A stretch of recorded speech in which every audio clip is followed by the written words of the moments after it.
Ashford, a quiet English village surrounded by rolling green fields, was a place where nothing truly bad ever seemed to happen. On the 3rd of May 2015, that sense of safety was shattered forever. Sophie Williams was just 6 years old, a child with a wild imagination, a love for fairy tales, and a giggle that could brighten even the rainiest day. That Sunday afternoon, she was playing in the garden, her wellies muddy and her hands clutching a daisy chain she'd made herself. Her mother glanced out the kitchen window, expecting to see Sophie chasing butterflies. But in a single, unthinkable moment, Sophie was gone. The village changed overnight. Neighbors who once left their doors unlocked now double-checked every latch. Strangers arrived, police, journalists, search teams, turning Ashford's narrow lanes into a maze of flashing lights and whispered fears. For Sophie's family, time seemed to freeze, every second stretching into an eternity of not knowing. How could a little girl vanish in broad daylight, just steps from her own home? Who could have taken her and why? And how did a case that once seemed hopeless finally find its answer years later in the most unexpected way? Before we retrace the steps of that fateful day and the years that followed, I'd like to ask you to join this community.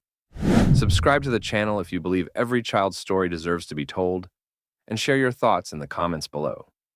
Your support helps keep these stories alive and ensures that families like the Williamses are never forgotten.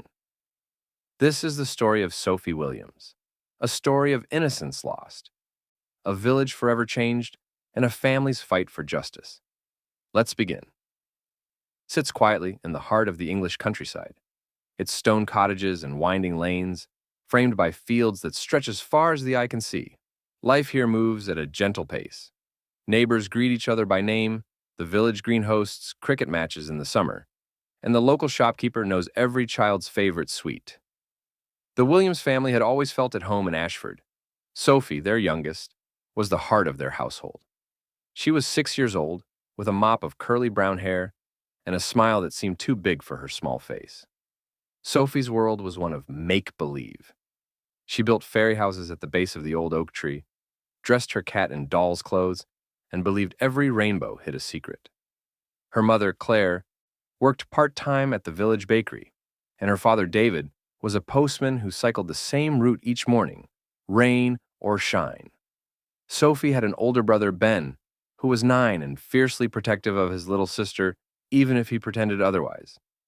Sophie's days were filled with simple joys, splashing in puddles, drawing castles and dragons, and listening to her grandmother's stories by the fire. She was shy with strangers, but bold in her imagination, often leading Ben and the neighbors' children on grand adventures through the hedgerows and fields. In the weeks before her disappearance, nothing seemed out of the ordinary.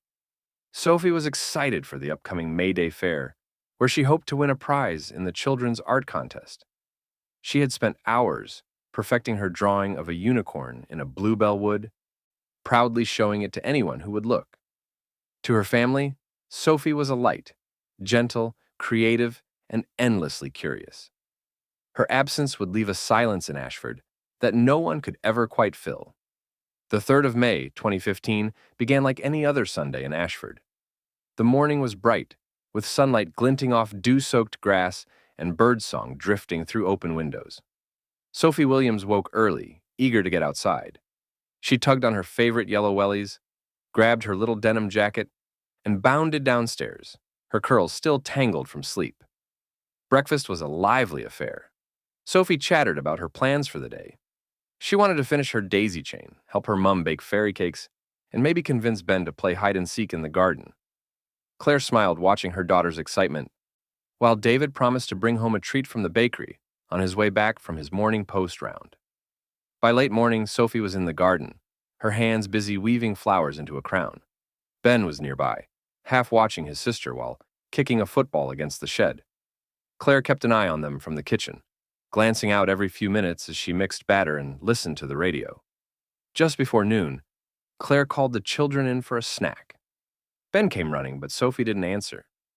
At first, Claire thought Sophie was simply hiding, playing one of her favorite games. She stepped outside, calling her daughter's name, expecting to see her pop up from behind the rose bushes or the old apple tree. But the garden was empty. Sophie's daisy chain lay abandoned on the grass, her wellies leaving small prints in the soft earth. Claire's calls grew louder, her voice tinged with worry. Ben joined in, searching the corners of the garden, the lane out front, and even the neighbor's yard. Within minutes, the sense of unease spread. David returned home to find the search already underway. Neighbors joined in, combing the hedgerows and calling Sophie's name. The village WhatsApp group buzzed with messages, and soon, word reached the local police. By early afternoon, Ashford was transformed. Police officers set up a base at the village hall. Volunteers fanned out across the fields, and a police helicopter circled overhead. The search for Sophie Williams had begun, and the village's peaceful routine was replaced by a growing sense of dread.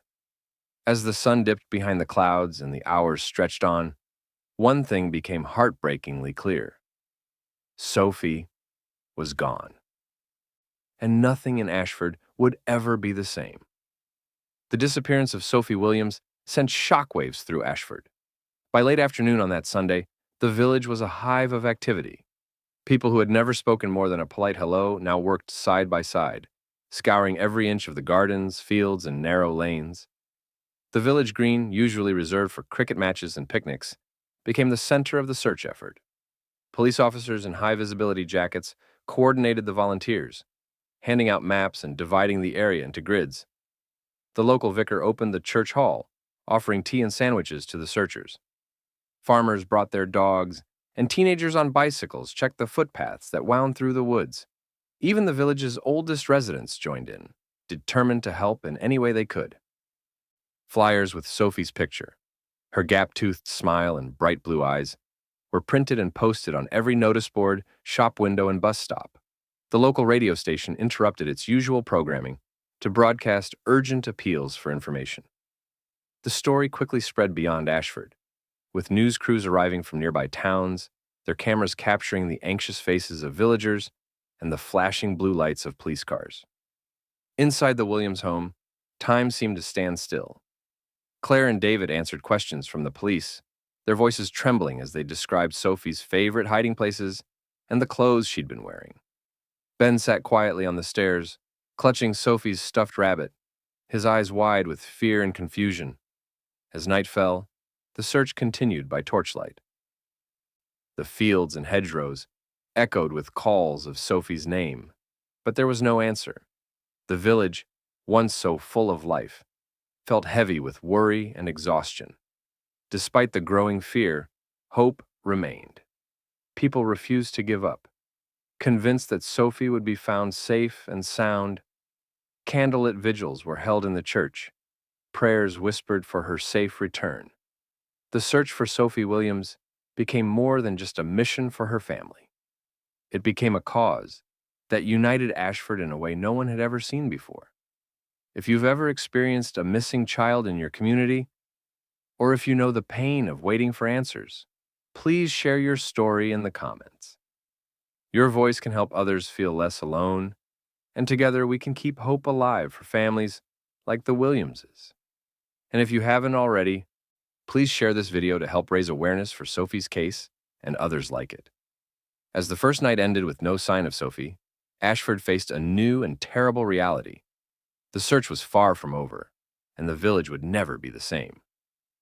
The investigation into Sophie Williams' disappearance quickly became one of the largest ever seen in the region. Detectives from neighboring counties joined the local police, and forensic teams combed the Williams garden and the surrounding fields for any sign of what had happened. The first step was to retrace Sophie's last known movements. Officers interviewed Claire, David, and Ben, piecing together the timeline of that Sunday morning. They spoke to neighbors, delivery drivers, and anyone who might have passed by the cottage. Several villagers recalled seeing Sophie playing with her daisy chain, but no one had noticed anything unusual. No unfamiliar cars, no strangers lingering near the lane. Rumors began to swirl almost immediately.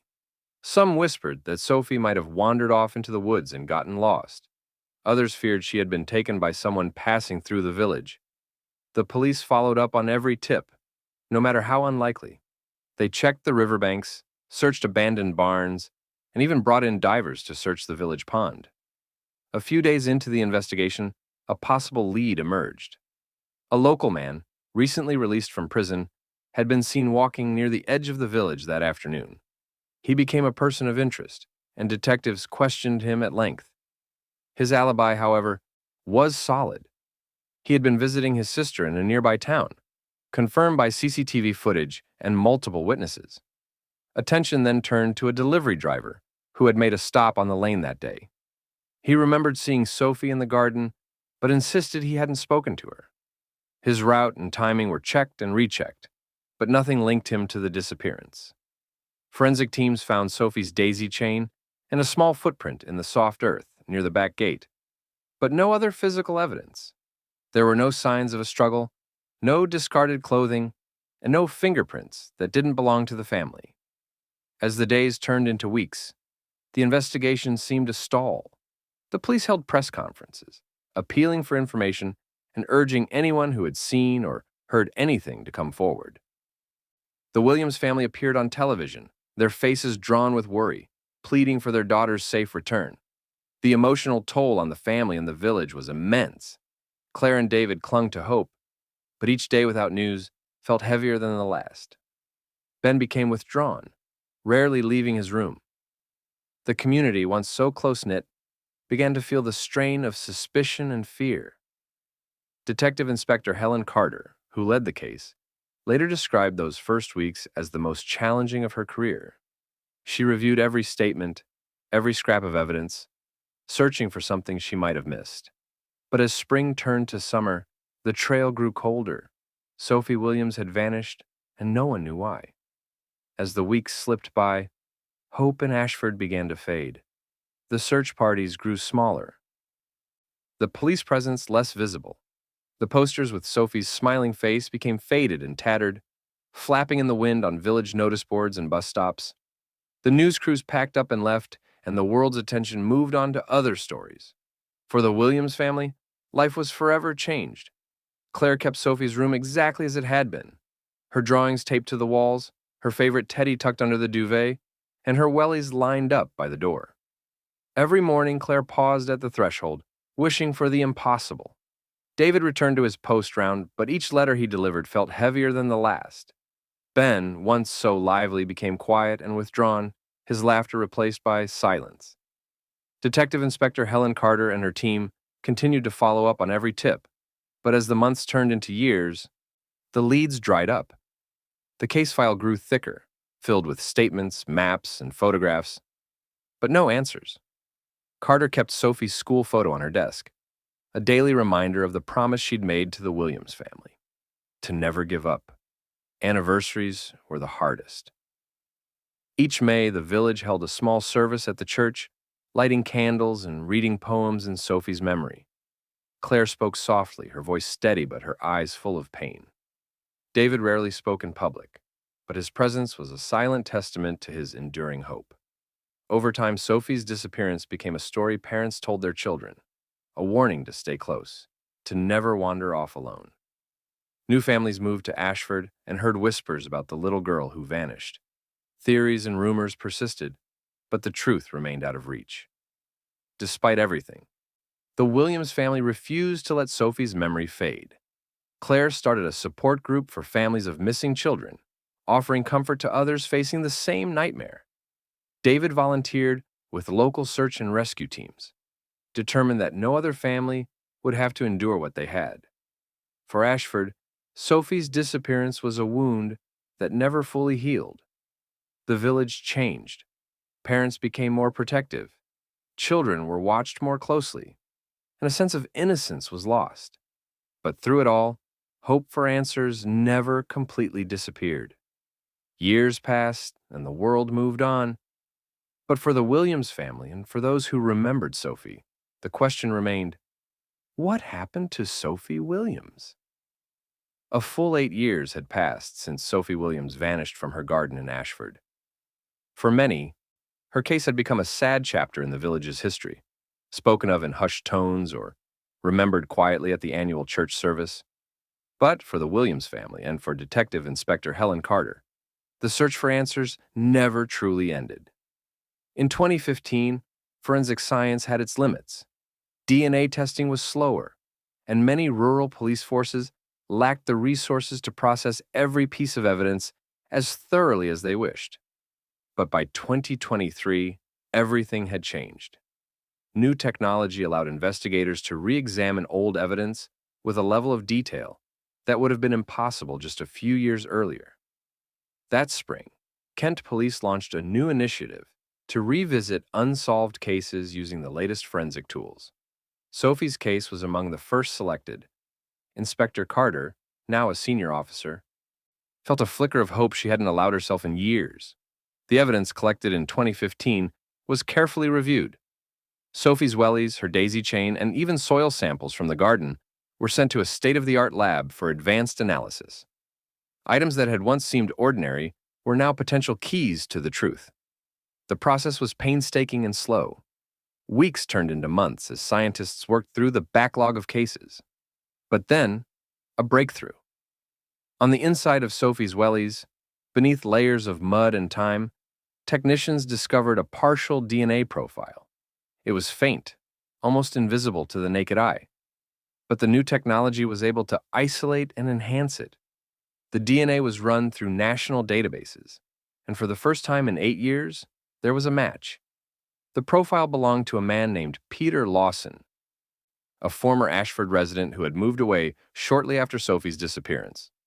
Lawson had a minor criminal record, mostly for petty theft, and had never been considered a serious suspect at the time. Inspector Carter and her team began to dig into Lawson's past. They discovered that he had worked odd jobs around the village in 2015, including gardening for several families on the lane where the Williamses lived. He had left Ashford abruptly, telling neighbors he needed a fresh start. For years, he had lived under the radar, moving from town to town and never staying in one place for long. The discovery of the DNA reignited the investigation. Carter reached out to Lawson's last known address, but he had recently relocated again. Working with police in several counties, they tracked him down to a small flat in Bristol. As news of the breakthrough spread, hope returned to Ashford. The Williams family, after years of heartbreak, allowed themselves to believe that answers might finally be within reach. The community, once fractured by fear and suspicion, came together again, united by the possibility of justice for Sophie. If you believe in the power of science and persistence, and if you think every cold case deserves a second look, let us know in the comments. Your support helps keep these stories alive and encourages law enforcement to keep searching for the truth. With a new lead and renewed determination, Inspector Carter prepared to confront the man who might finally reveal what happened to Sophie Williams. Detective Inspector Helen Carter traveled to Bristol with a team of officers, determined to finally bring answers home to Ashford. They found Peter Lawson living in a small, cluttered flat above a corner shop. He was older now, his hair thinning and his eyes wary. When the officers knocked on his door, Lawson seemed startled but tried to appear calm. He let them in, insisting he had nothing to hide. At first, Lawson denied any involvement in Sophie Williams' disappearance. He claimed he barely remembered his time in Ashford and said he had never met Sophie or her family. But as Inspector Carter presented the evidence, the DNA from Sophie's wellies, records of his gardening work on the lane, and witness statements placing him in the area that day, his confidence began to crumble. The interview stretched on for hours. Lawson grew agitated, his story shifting with each new question. Finally, faced with the overwhelming evidence, he broke down. With shaking hands and a voice barely above a whisper, he confessed to being in the Williams garden that afternoon. He admitted that he had approached Sophie, hoping to ask her about her family's plans for the May Day fair. When Sophie became frightened and tried to run, Lawson panicked. In a moment of fear and confusion, he grabbed her arm. Sophie fell, hitting her head on a stone step. Realizing what had happened, Lawson was overcome with terror. He carried Sophie's body into the woods at the edge of the village and covered her with leaves and branches. He took her wellies, hoping to make it look as though she had wandered off. Lawson led investigators to the spot where he had hidden Sophie's body. After 8 years, the remains were little more than bones, but the location matched his story. Forensic analysis confirmed the identity. Sophie Williams had finally been found. The news swept through Ashford like a storm. For the Williams family, the discovery brought a bittersweet sense of closure. They finally knew what had happened to their daughter, but the pain of her loss was as sharp as ever. Claire and David thanked Inspector Carter and her team for never giving up. Ben, now a teenager, said he could finally begin to heal. The community gathered for a memorial service at the village church. People shared stories of Sophie's kindness and imagination, lighting candles in her memory. Inspector Carter spoke about the importance of persistence and the advances in forensic science that had made the breakthrough possible. Peter Lawson was arrested and charged with manslaughter and evidence tampering. In court, he expressed remorse for his actions, but the judge and jury were unmoved. He was sentenced to a lengthy prison term, ensuring he would never harm anyone again. The case of Sophie Williams was finally closed. The truth, hidden for so long, had come to light. Ashford could begin to heal, and Sophie's memory would live on in the hearts of those who loved her. If you believe every victim deserves justice, and if you want to see more stories where the truth finally prevails, please subscribe and share this video.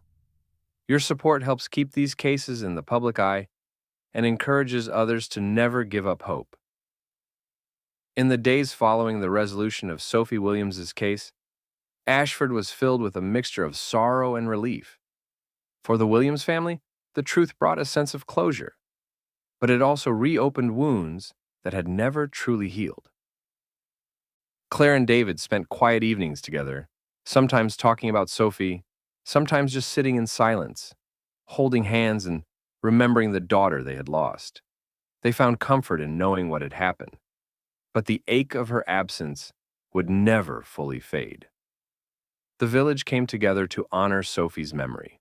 A memorial service was held at the church, where friends, neighbors, and classmates shared stories of Sophie's kindness, her wild imagination, and her love for fairy tales. Candles flickered in the evening light as people reflected on the impact Sophie had made in her short life. Inspector Helen Carter was recognized for her dedication and persistence. She credited advances in forensic science, the hard work of her team, and the unwavering hope of the Williams family for finally solving the case. In interviews, she spoke about the importance of never giving up, even when a case seems impossible. She encouraged other families of missing children to keep pushing for answers, reminding them that breakthroughs can come when least expected. Ashford changed in meaningful ways. The community established a small garden in Sophie's name at the edge of the village green, a peaceful place for reflection and remembrance. The annual May Day Fair now included a children's art contest in Sophie's honor, celebrating creativity and imagination. Claire started a support group for families of missing children, offering a safe space to share stories, grief, and hope. David volunteered with local search and rescue teams, determined to help other families avoid the pain they had endured. Their efforts ensured that Sophie's legacy would be one of compassion, resilience, and community spirit. For many in Ashford, the case served as a reminder of the importance of looking out for one another. Parents became more vigilant, and neighbors checked in on each other more often. The pain of Sophie's loss lingered, but it was tempered by the knowledge that justice had finally been served. If you've been moved by Sophie's story, or if you know someone who is still searching for answers, please share this video and leave a comment below. Your support can make a difference for families still waiting for justice. And if you haven't already, subscribe to our channel to help keep these stories alive and to join a community that believes in hope, healing, and the power of truth. Sophie Williams' story is one of heartbreak, but also of hope, a testament to the strength of a family, the determination of a village, and the relentless pursuit of justice. As we reach the end of Sophie Williams' story, we are reminded that even after years of silence, the truth can still come to light. For 8 long years, her family and her village refused to let her memory fade. Their persistence, combined with the power of new technology and the dedication of determined investigators, finally brought answers and justice. Sophie's story is not just about loss. It's about the strength of a family, the unity of a community, and the belief that every child deserves to be found. Her life touched so many, and her legacy will continue to inspire compassion and resilience in Ashford and beyond. Thank you for joining us on this journey. Your attention and support help keep these stories alive and encourage others to never give up hope. If you haven't already, please subscribe to our channel, share this video with your friends, and leave a comment with your thoughts or your own experiences. Your voice matters, and together, we can make a difference for families still searching for answers. If you have a case you'd like us to cover, or if you want to share your story, let us know in the comments. We read every message, and your suggestions help guide our future episodes. Thank you for honoring Sophie Williams' memory with us, and for believing in the relentless search for truth. Until next time, stay safe, stay hopeful, and remember, the truth is always worth seeking.